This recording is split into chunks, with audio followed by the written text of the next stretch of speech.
You're most likely familiar with the 10 Commandments in the Bible, stuff we generally take as good advice. Don't murder, don't steal, honor your parents, the list goes on. And those are just the first 10. There are actually a total of 613 commands, all given to ancient Israel, found in the first 5 books of the Bible, which in Hebrew are called the Torah. Now, the word Torah is usually translated in English as the law, because it has all of these laws in it.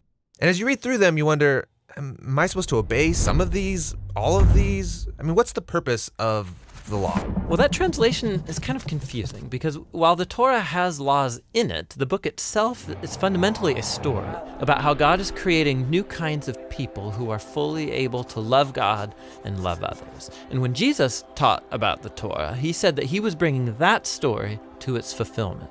So walk me through the story and how it's fulfilled. So the story begins with God creating humanity who rebels. And God chooses Abraham to bless all of the nations through his family, who end up in slavery down in Egypt, and so God rescues them. Then at Mount Sinai, God makes a covenant with Israel, like an agreement. And all of the laws that Moses gives to Israel are the terms of that agreement. They're like a constitution. And so some of the laws, they're about rituals and customs that set Israel apart from the nations. Other laws are about social justice or morality. And by following these, Israel would show the other nations what God is like. Okay, so the rest of the Torah is just the complete list of laws that Moses gives Israel? No, the rest of the Torah just continues the story. And the 613 commands are only a selection from that original constitution. And even these have been broken up and placed at strategic points within the story.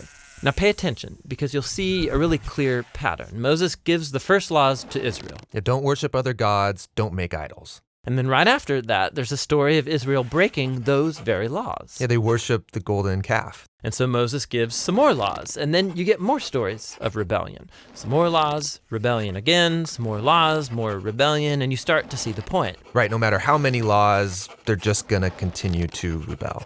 So at the conclusion of the Torah's story, Moses gives this final speech to Israel as they prepare to go into their new home. And he tells them, you guys, I know that you're not going to follow all of God's laws. You've proven to me that you're incapable. And Moses says the problem is that their hearts are hard and that they're going to need new, transformed hearts if they're ever going to truly follow God's law. And he was right. I mean, the story goes on to recount Israel's total failure. They go into the land, they break all the laws. Right. Now, the next section of books in the Jewish tradition are the 15 books of the prophets, and they reflect back on the story. For example, Ezekiel, he said that if Israel was ever going to obey the law, God's Spirit would have to transform their hard hearts into soft hearts. And Jeremiah said that's when obedience to God's commands wouldn't feel like a duty, but they would be written deep in their hearts. And Isaiah, he promised a future leader, Israel's Messiah, who will lead all of the people in obedience to the law. Now, in Jewish tradition, all of these books together are called the prophets, even the historical books, because they're continuing the story told from the perspective of the prophets.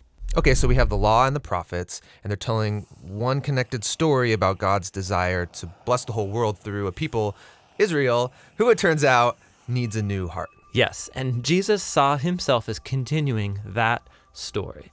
So he agreed with the law and the prophets when he taught that it's out of the human heart that come the most ugly parts of human nature. It's like the default setting of our hearts is opposed to God's law. But Jesus also said that he came to solve that problem, and in his words, to fulfill the law. So what does he mean there, to fulfill the law? Well, first he said that the demand of all of the laws in the Torah could be fulfilled by what he called the Great Command, that we are to love God and to love others. So that seems pretty easy. I mean, we all want to love. Well, we think we want to love. But Jesus showed how love is far more demanding than we realize. So he quotes the law, do not murder. And he says, yes, not killing someone is a very loving thing to do. But then he also says that when you treat someone with disrespect or when you nurse resentment against them, you're also violating God's moral ideal because you're not treating that person with love. And so Jesus said true love ought to extend even to our own enemies. So even though this command seems very simple, Jesus showed how our hearts are not currently equipped to fulfill even this basic command of God to love others. And that's kind of a downer. But where Israel failed, Jesus brought this story to its fulfillment. As Israel's Messiah, he fully loved God and others, and he showed all of the nations what God is truly like. He did this through his acts of compassion and mercy, and ultimately by loving his enemies even unto death. And after his resurrection, he told his followers that he would send God's Spirit to transform their hearts so that they could follow him and fulfill the purpose of the law, to love God and to love their neighbor. So this fulfills the story of the law and the prophets, or in the words of the Apostle Paul, the one who loves fulfills the law.